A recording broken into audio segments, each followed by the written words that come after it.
হালি শহরে মাধ্যমিক পরীক্ষার্থী নিখোঁজ। বাড়ি থেকে বেরিয়ে নিখোঁজ হয়ে যায় মাধ্যমিক পরীক্ষার্থী। কিভাবে মেধাবী ছাত্র নিখোঁজ হয়ে গেল তা নিয়ে এখনো রহস্য অব্যাহত। সমীরণ পাল রয়েছেন আমাদের সঙ্গে। সমীরণ, বাড়ি থেকে ওই পরীক্ষার্থী বেরিয়েছিল পরীক্ষা দেওয়ার জন্য, কিন্তু তারপরে নিখোঁজ হয়ে গেল সে। পরিবার কি বলছে এই নিয়ে? দেখো, পরিবারের লোকজনের বক্তব্য হচ্ছে যে বাড়ি থেকে বেরিয়েছিল কিছু কাগজপত্র জেরক্স করার জন্য শিক্ষার্থী, তারপরে নিখোঁজ হয়ে যায় এবং বীজপুর থানায় এবং হালিশহর থানায় নিখোঁজ ডায়েরি করা হয় এবং একটি সিসিটিভি ফুটেজ দেখা যায় যে পরীক্ষার আগের দিন রবিবার দিন সে বাড়ি থেকে বেরিয়েছিল। সেই সিসিটিভি ফুটেজের সূত্র ধরে পুলিশ তদন্ত করে দেখছে, যেহেতু পরীক্ষা ছিল সেই পরীক্ষার জন্য প্রস্তুতির জন্য কিছু কাগজপত্র জেরক্স করতে বেরিয়েছিল, তারপর থেকে সেই পরীক্ষার্থী বাড়ি ফেরেনি। এখন তদন্ত করে দেখছে হালিশহর থানা এবং বীজপুর থানার পুলিশ এবং সেই সিসিটিভি ফুটেজ খতিয়ে দেখা হচ্ছে। ধন্যবাদ সমীরণ। রামপুরহাটে উদ্ধার বিপুল পরিমাণ অ্যামোনিয়াম নাইট্রেট।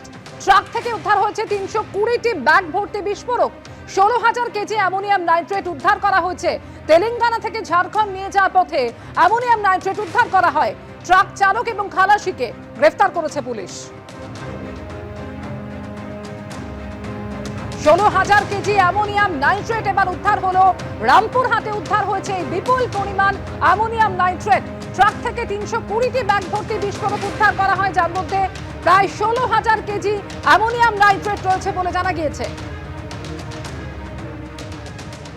আমাদের পশ্চিমবঙ্গে এই প্রতিদিন এই অ্যামোনিয়াম নাইট্রেট, এই বারুদ, গুলি, বোমা কেন ঢুকছে?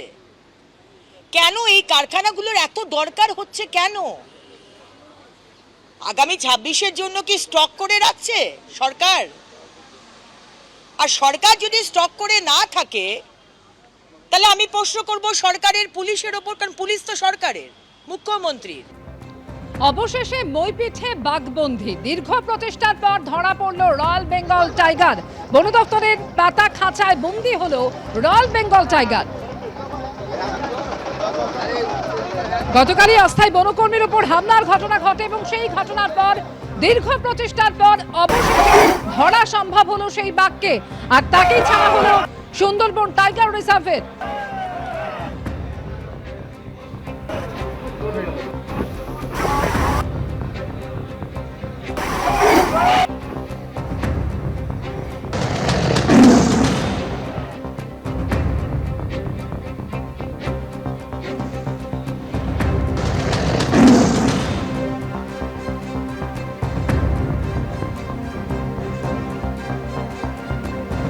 পার্থপ্রতিম ঘোষ আমাদের সঙ্গে রয়েছেন টেলিফোনে। পার্থপ্রতিম, দীর্ঘ টানাটানি চলে এবং তারপর শেষ পর্যন্ত খাঁচাবন্দি হয় বাঘ, আর এবার সেই বাঘকেই ছাড়া হলো সুন্দরবন টাইগার রিজার্ভের অধীনে জঙ্গলে।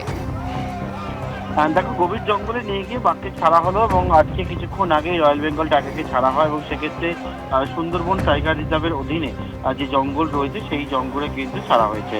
এবং তোমাকে বলবো যে বিষয়টা, সেটা হচ্ছে যে রয়্যাল বেঙ্গলকে দেখতে পাচ্ছ, সেটি হচ্ছে একেবারে গতকালকে যে বিষয় দেখা যায় একেবারে, সেটা হচ্ছে যে সুন্দরবনের মইপিঠ, কুলতলির মইপিঠের নগেনাবাদ এলাকার বাসিন্দারা দেখতে পান যে এই রয়্যাল বেঙ্গলের সঙ্গে একবারে বাঘে মানুষের লড়াই দেখা যায় এবং সেই দীর্ঘক্ষণ ধরে সেই বাঘে মানুষের লড়াইয়ের পর গোটা জায়গা একবারে নেট দিয়ে ঘেরা হয়। ঘেরার পরবর্তীকালে কালকে ভোর রাত্রি 3-3:30 নাগাদ বাঘকে কিন্তু পাকড়াও করা যায় এবং বাঘ খাঁচাবন্দি হয়। তার পরবর্তীকালে আজকে যেমনটা জানা যাচ্ছে যে সেটা হচ্ছে বাঘের শারীরিক অবস্থা যা পরীক্ষা নিরীক্ষা করার পর সেটা বলা হয় যে সুস্থ রয়েছে এবং সুস্থ রয়েছে বলার পরে কিন্তু সুন্দরবন টাইগার রিজার্ভের অধীনে গভীর জঙ্গলে ছাড়া হয়েছে পূর্ণবয়স্ক রয়্যাল বেঙ্গলকে। অমৃতা, ধন্যবাদ পার্থ।